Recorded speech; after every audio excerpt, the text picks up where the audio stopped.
अठारहवीं शताब्दी का कलकत्ता ब्रिटिश उपनिवेश वाला संपन्न नगर था। अंग्रेज लोग यहाँ बड़े ऐशो आराम से रहते थे।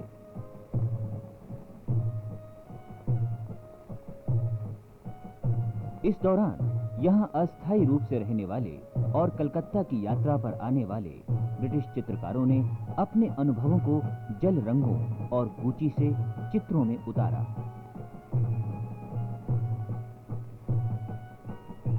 फिर 18वीं शताब्दी के अंत में शिवपुर में वानस्पतिक उद्यान बनाए गए और पहले रॉक्सबर्ग और बाद में वॉलिच ने स्थानीय चित्रकारों की सहायता से भारतीय पौधों का क्रमबद्ध रिकॉर्ड तैयार किया।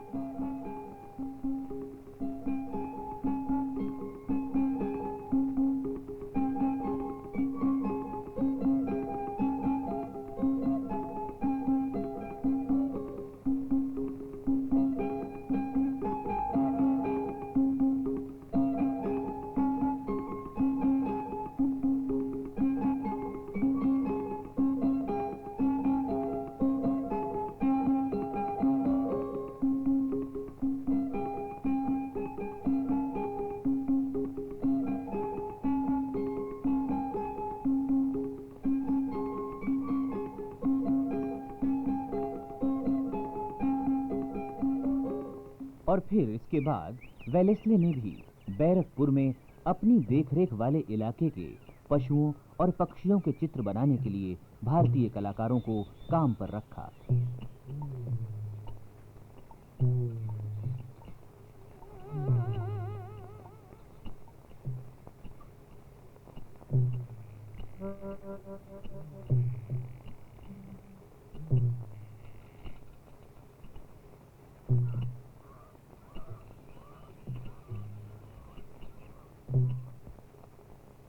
इस तरह भारतीय चित्रकारों को जल रंगों या गीले रंगों के इस्तेमाल की आदत पड़ी।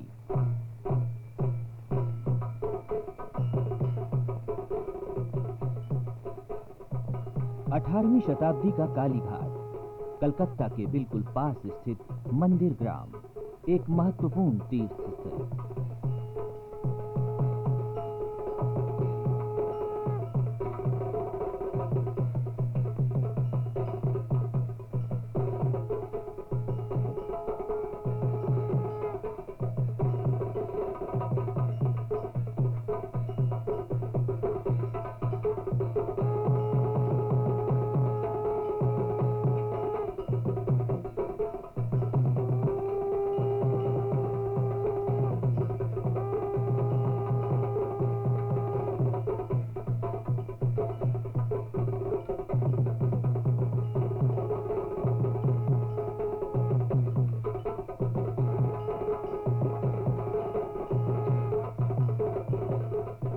विभिन्न गांवों से यहाँ आने वाले पटुआ लोक चित्रकार मंदिर के आसपास रहा करते थे। ये पटुआ चित्रकार तीर्थ यात्रियों के लिए स्मृति चिन्ह के रूप में बड़ी ही विशेष शैली के आकर्षक और सस्ते चित्र तैयार किया करते थे। सन 1830 के आसपास श्रीमती बेलनौस द्वारा तैयार किए गए एक चित्र से ये पता चलता है कि उन दिनों अधिकतर हिंदू परिवारों के घर का एक हिस्सा हुआ करते थे ये कालीघाट पटचित्र। पटुआ चित्रकार विभिन्न हिंदू देवी देवताओं के तरह तरह के चित्र तैयार किया करते थे।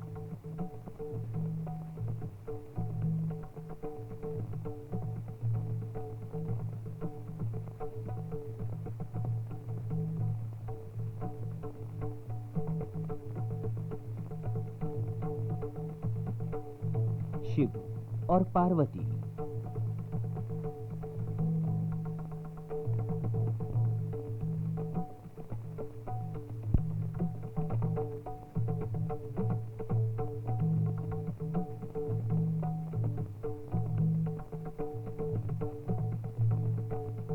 प्रेम मूर्ति राधा और कृष्ण।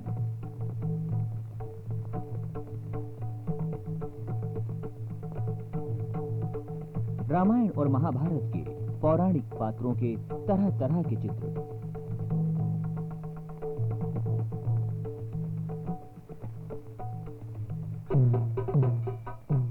लगता है इन चित्रकारों को सबसे अधिक प्रिय थीं काली और दुर्गा।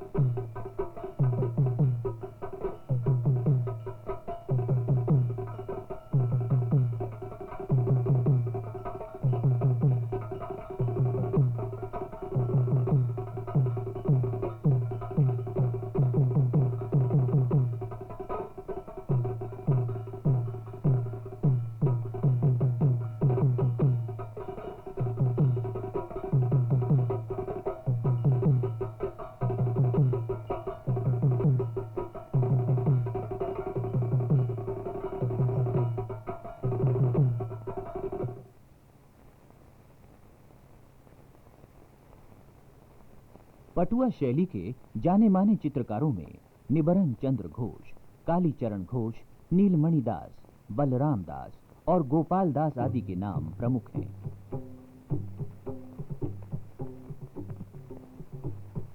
पटुआ शैली दरअसल गहरी पारंपरिक प्रेरणा पर आधारित थी। चित्रकला की इस शैली की रूपरेखा चीनी सुलेखन के काफी नजदीक प्रतीत होती थी। उनका आंतरिक छायाकरण विभिन्न कला परंपराओं में से किसी एक की याद दिलाया करता। कभी अजंता के भित्ति चित्र तो कभी बंगाल के मंदिरों की मृण मूर्ति।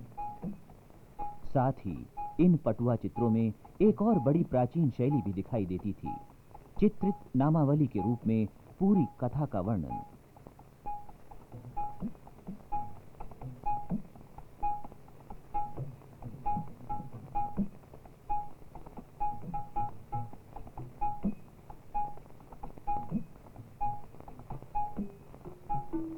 पटुआ चित्रकारों ने इसी शैली को और भी सरलता और बड़ी ही काव्यात्मक लय के साथ प्रतिष्ठापित किया। धीरे धीरे कालीघाट के पटचित्रों में समकालीन जीवन और समाज की झांकी दिखाई देना शुरू हो गई। इन चित्रों में नवधनवानों और शहरी कुलीन वर्ग यानी बाबू लोगों की जीवन शैली पर बड़ा ही सुंदर व्यंग दिखाई देता था।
कालीघाट के पटचित्रों में उस समय की कई महत्वपूर्ण घटनाओं का विवरण भी मिलता है, जैसे कि यहाँ उस समय के सनसनीखेज एलोकेशी हत्याकांड का विवरण है।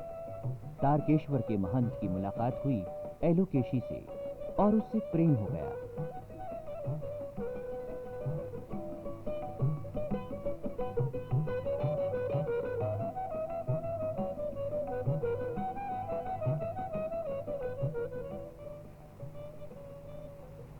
जब पति नवीन को बेवफाई का पता चला तो उसने एलोकेशी की हत्या कर दी। फिर मुकदमा चला और अंत में महंत और नबीन दोनों को जेल की सजा हुई।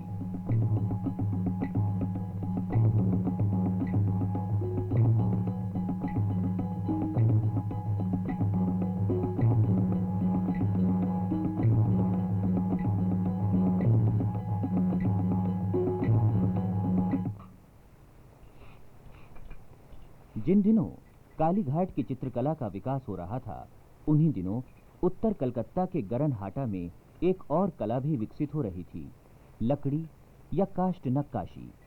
बड़ी दोहरी लकड़ी पर कारीगर नक्काशी करते थे और इन पर भी कालीघाट परंपरा के समान ही पात्रों को चित्रित किया गया था।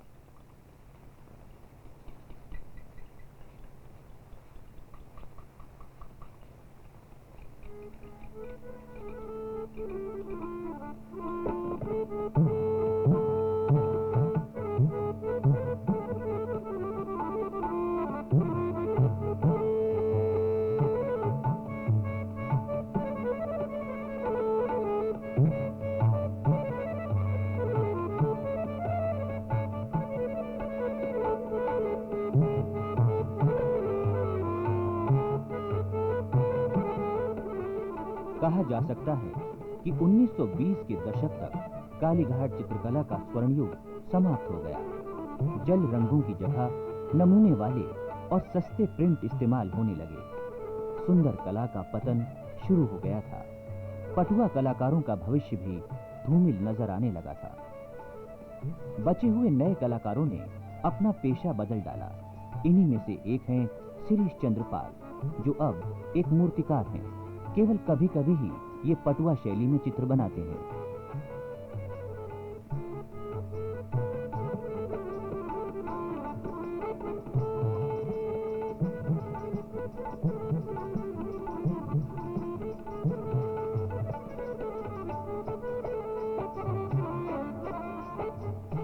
इन्हें राष्ट्रपति द्वारा प्रधान शिल्पी का सम्मान दिया गया है। कालीघाट चित्रकारों के कार्य में हाल ही एक नई रुचि, एक नई चेतना का संचार दिखाई देता है। सुनैनी देवी, जामिनी रॉय,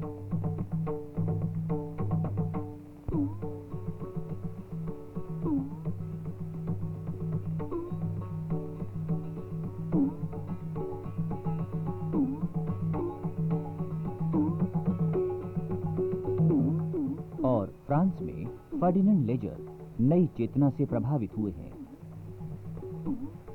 आज के कलाकार जैसे परितोष सेन,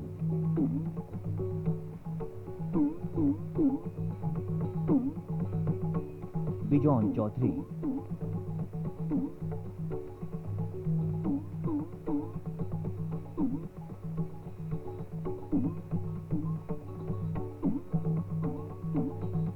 और मूर्तिकार जैसे मीरा मुखर्जी,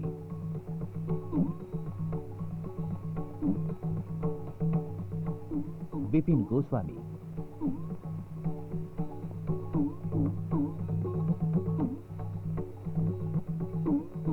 और सुरजीत दास जैसे लोग पटुआ चित्रकला से प्रेरणा पाकर नए साहसिक कार्य कर रहे हैं।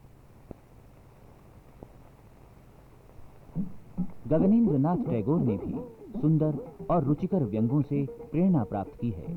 यही नहीं, व्यवहारिक कलाओं पर भी इनका बड़ा प्रभाव पड़ा है। सत्यजीत राय और दूसरे लोगों ने पुस्तकों के आवरण आदि के लिए इससे बहुत कुछ पाया है। 20वीं शताब्दी के अंत के समीप भी 200 साल पुरानी ये सुंदर कला परंपरा नष्ट नहीं हुई है। आज भी ये कई कलाओं की प्रेरणा स्रोत है।